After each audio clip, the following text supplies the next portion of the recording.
Hello students, welcome to the brainstorm series. I am Dheeraj Yadav और आज हम कल जो आपको क्वेश्चन मिला था उसे डिस्कस करेंगे। आई होप आपने क्वेश्चन अच्छे से अटैम्प्ट किया होगा। चलिए अब देखते हैं उसका करेक्ट सॉल्यूशन क्या है। A point source of light P is located at the bottom of a solid glass sphere just inside its surface. एक सॉलिड ग्लास स्फीयर है जिसके बॉटम पर पॉइंट सोर्स रखा है लाइट का, सरफेस के जस्ट अंदर। The refractive index of the sphere is 5/3 and it's radius r। Glass sphere का रिफ्रैक्टिव इंडेक्स 5/3 है और रेडियस r है। The parts is placed in a dark room. पूरा सिस्टम है वो एक डार्क रूम में रखा हुआ है।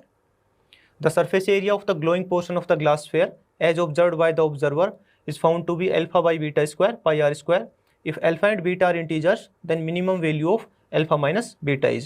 ऑब्जर्वर को ग्लास स्फीयर के सरफेस का एक पोर्शन ग्लो करता हुआ नजर आ रहा है, तो हमें उस ग्लोइंग पोर्शन का सरफेस एरिया फाइंड आउट करना है।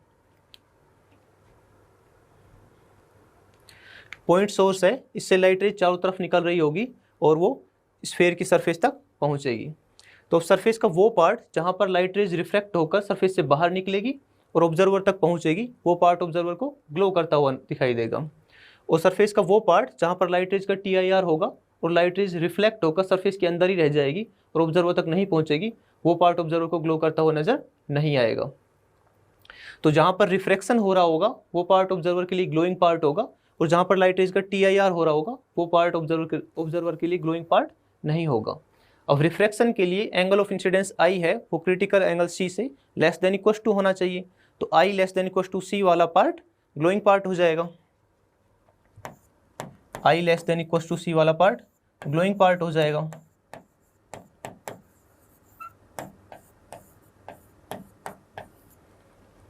और TIR के लिए angle of incidence I critical angle C से बड़ा होना चाहिए।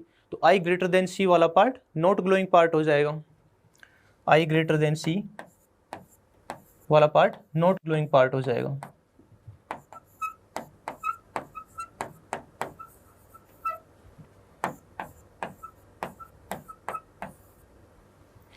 अब critical angle C find out कर लेते हैं। तो sine C equal to mu rare by mu denser होता है।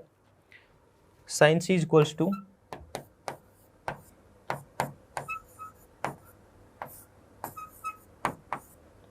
म्यू रेयर तो बाहर का मीडियम है जो कि एयर है, और एयर का रिफ्रैक्टिव इंडेक्स तो 1 होगा, तो ये हो जाएगा 1 बाई, और म्यू डेंसर है वो ग्लास स्फीयर है जिसका रिफ्रैक्टिव इंडेक्स अपने को 5/3 गिवन है, 1 डिवाइडेड बाई 5/3। तो यहाँ से साइन C की वैल्यू आ जाएगी 3/5। तो अपने को क्रिटिकल एंगल C की वैल्यू मिल गई, C इक्वल टू 37 डिग्री। अब देखते हैं कि कहाँ कहाँ पर जो एंगल ऑफ इंसिडेंस I है वो C से लेस देन इक्वल टू है। तो P लाइट सोर्स से एक लाइट रे निकल रही है और N पर इंसिडेंट हो रही है, उसका एंगल ऑफ इंसिडेंस I है। तो अगर हम ट्राइंगल NOP देखें तो इसमें साइड ON और OP दोनों रेडियस के इक्वल है, दोनों इक्वल है। तो एंगल N और एंगल P ये दोनों भी इक्वल होंगे। एंगल N तो एंगल ऑफ इंसिडेंस है जो कि I के इक्वल है, तो एंगल P भी I के इक्वल होगा। तो लाइट रे जो P है इस पर भी एंगल ऑफ इंसिडेंस के इक्वल ही एंगल बनाएगी। तो P से जो लाइट रेज सीधी वर्टिकल ऊपर की ओर निकल रही होगी उनके लिए तो एंगल ऑफ इंसिडेंस I 0 होगा, उनका नॉर्मल इंसिडेंस होगा।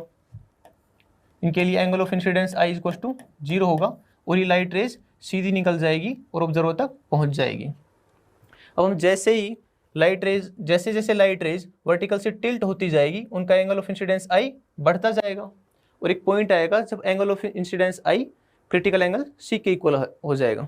तो वो वाला पार्ट जिसमें एंगल ऑफ इंसिडेंस I 0 से C तक वेरी कर रहा है, लाइट रेज का रिफ्रैक्शन होगा उसमें, और वो पार्ट ऑब्जर्वर के लिए ग्लोइंग पार्ट होगा। चूंकि स्फीयर है तो इसमें ये वाला पोर्शन आएगा जिसमें एंगल ऑफ इंसिडेंस I 0 से C तक वेरी कर रहा है, ये ऑब्जर्वर के लिए ग्लोइंग पार्ट होगा। जैसे ही angle of incidence I C से बड़ा हो जाएगा, लाइट रेज का TIR होना स्टार्ट हो जाएगा और वो पार्ट ऑब्जर्वर के लिए ग्लोइंग पार्ट नहीं होगा।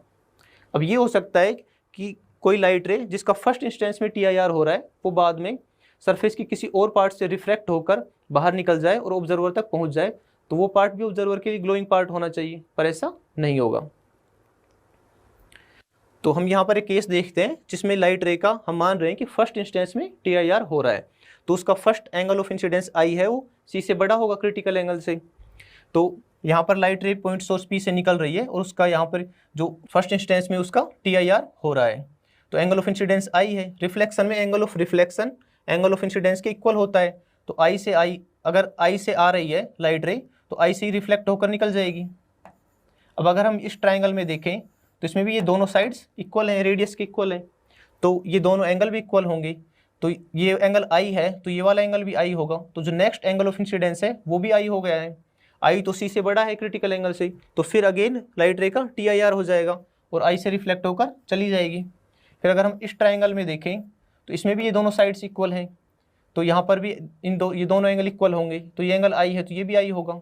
अगेन फिर I है वो क्रिटिकल एंगल से बड़ा है तो फिर दोबारा TIR हो जाएगा और I से रिफ्लेक्ट होकर चली जाएगी।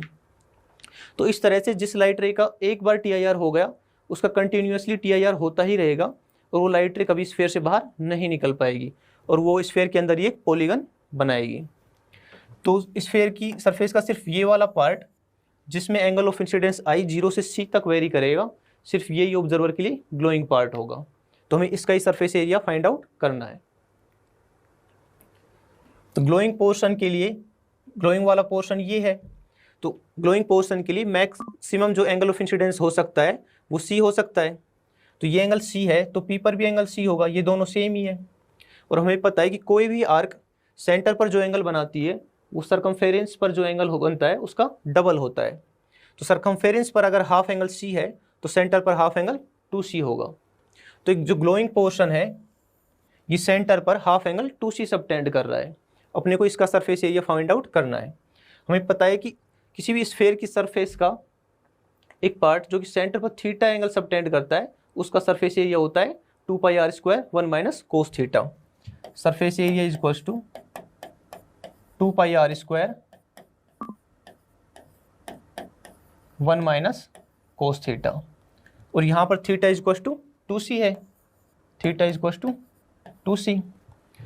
तो जो ग्लोइंग पोर्शन है उसका एरिया आ जाएगा surface area of glowing portion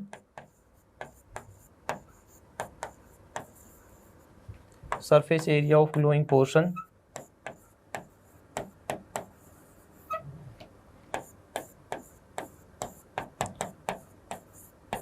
is equals to 2πr² 1 - cos 2C। यहाँ पर theta is equals to 2C है। 1 - cos 2C को हम क्या लिख सकते हैं 2 sin स्क्वायर C। तो ये हो जाएगा 4πr² sine square C। Sine C की वैल्यू हमने फाइंड आउट की थी 3/5 आई थी, तो ये हो जाएगा 4πr² 3/5 का स्क्वायर जो कि इक्वल होगा πr² 6/5 का स्क्वायर। तो यहाँ पर हमें surface area of glowing portion मिल गया है और यहाँ से हमें अल्फा और बीटा की वैल्यू मिल जाएगी। अल्फा इज इक्वल टू 6 होगा और बीटा इज इक्वल टू 5 और अपने को alpha minus beta find out करना है। तो अल्फा माइनस बीटा की वैल्यू हो जाएगी 1। अल्फा इज इक्वल टू 6 है, beta is equal to 5, alpha minus beta will be 1 जो कि अपना आंसर है। That's it.